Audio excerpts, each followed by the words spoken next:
प्रिय मित्रों, जय श्रीमन नारायण।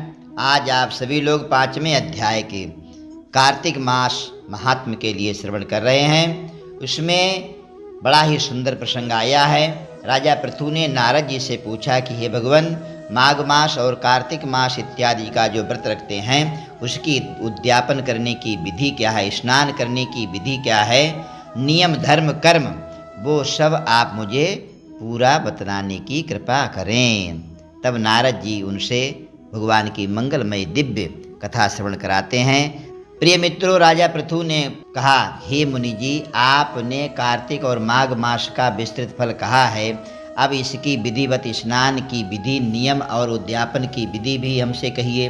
नारद जी ने कहा कि अब आप विष्णु भगवान के अंश से उत्पन्न हुए हैं, अतएव यह बात आपको मालूम ही है, तथापि मैं यथोचित विधान आपसे कहता हूँ, उसे सावधान होकर के सुनिए। आश्विन मास के शुक्ल पक्ष एकादशी से सावधान होकर के कार्तिक मास का व्रत करना चाहिए।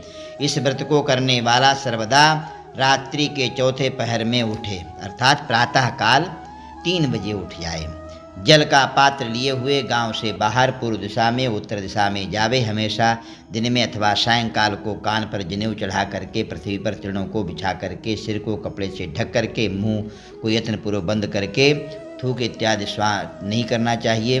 सांस को रोक करके मलमूत्र का त्याग करना चाहिए। प्रिय मित्रों, आज ये सारी समस्याएं समाप्त हैं। जो अपने बाथरूम, लेटरिन वगैरह घर में बने हुए उसमें जाते हैं, लेकिन वहाँ पर भी नियम धर्म का पालन करें। वहाँ पर मोबाइल ना चलाएं, बीड़ी सिगरेट वगैरह ना पिएं।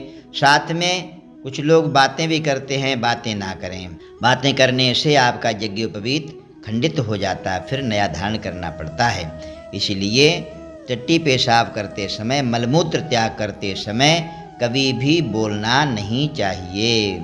शौच इत्यादि करने के बाद में फिर मिट्टी लगाने का विधान है। 1 बार लिंग में, 3 बार हाथ में, फिर शिशन तथा हाथ में 2-2 बार, 5 बार गुदा में और 10 बार बाएं हाथ में। दोनों हाथों में 7 बार मिट्टी लगाकर अच्छी तरह से हाथों को धोना चाहिए। यदि मिट्टी नहीं है तो साबुन से जरूर हाथों को धोना चाहिए, तभी शुद्धता होती है, पवित्रता होती है। ये गृहस्थियों के लिए है और ब्रह्मचारियों के लिए दूनी, वानप्रस्थियों के लिए 3 गुनी, सन्यासियों के लिए 4 गुनी व्यवस्था है, जो शुद्धि की विधि बतलाई गई है। और इससे आदि शुद्धि रात्रि में करनी चाहिए। इससे भी आधी आतुर और इससे भी आधी विधि यात्रा, अर्थात यात्रा यदि आप कर रहे हैं तो उसमें यथासंभव शुद्धि कर लेनी चाहिए।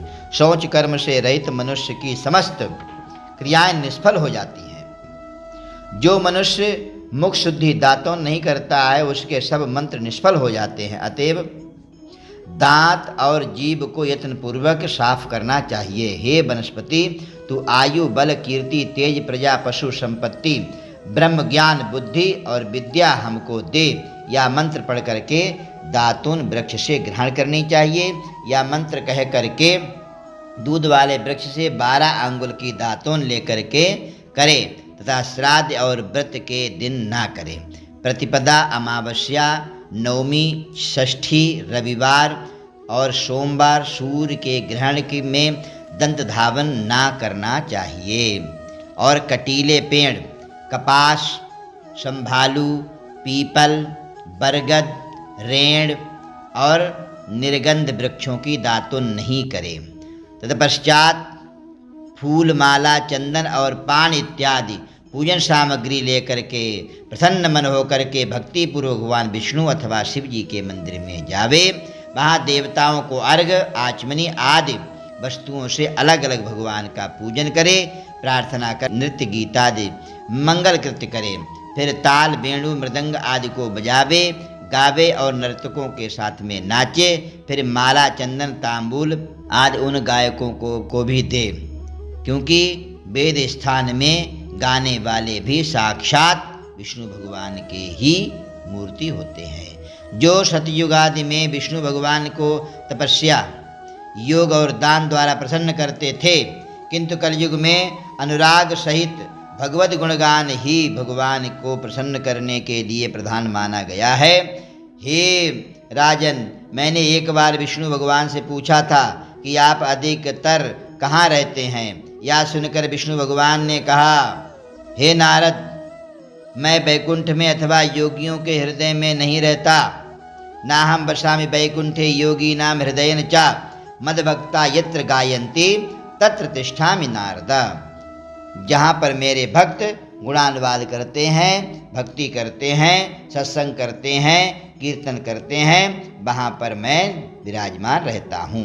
जो प्राणी चंदन मालादि से हमारे भक्तों का पूजन करते हैं, उनसे अधिक ऐसी प्रीति होती है, वैसी प्रीति मेरे पूजन में भी मुझे नहीं होती। जो मूर्ख पुराणों की कथा तथा मेरे भक्तों का कीर्तन सुन करके उनकी निंदा करते हैं, वे मेरे शत्रु सदृश हैं। शिरीष, धतूरा, गिरिजा, चमेली, केसर, कंदार, मंदार और कतैल के फूल और अक्षतों से विष्णु भगवान की पूजा नहीं करनी चाहिए। अड़उल, कुंद, शिरीष, जूही, मालती, केवड़ा के पुष्पों से शिवजी का पूजन नहीं करना चाहिए।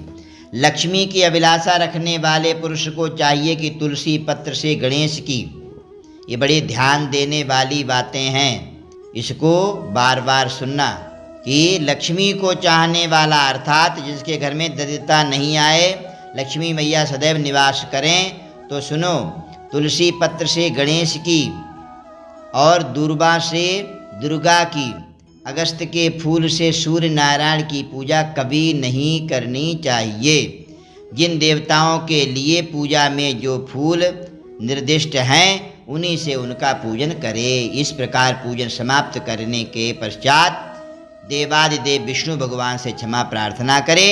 हे सुरेश्वर, हे देव, मेरे पास ना मंत्र है ना क्रिया है, भक्ति से भी मैं हीन हूँ। जो कुछ भी आपकी पूजा मैंने की है, आप हमारी उस पूजा को पूर्ण करें। मंत्रहीनम क्रियाहीनम भक्तिहीनम सुरेश्वर, यत् पूजितम मया देव परिपूर्णम तदस्तु में। उसके बाद में प्रदक्षिणा करें, दंडवत प्रणाम भगवान को करें, पुनः क्षमा प्रार्थना करें और विष्णु या शिव भगवान के पूजन करने के बाद में नित्य कीर्तन करें। और जो व्यक्ति इस प्रकार से क्षमा प्रार्थना करता है, गुणानुवाद करता है, ये कार्तिक मास का महात्म लोगों के लिए सुनाता है, तो सुनने वाले सुनाने वाले दोनों ही पवित्र होकर के भगवान नारायण के धाम के लिए जाते हैं। दिव्य कथा यह कार्तिक मास की है। जो कोई सुनता या सुनाता है, कितनी सुंदर बात है। ऐसा करने से वो सीधे वैकुंठ धाम के लिए चला जाता है।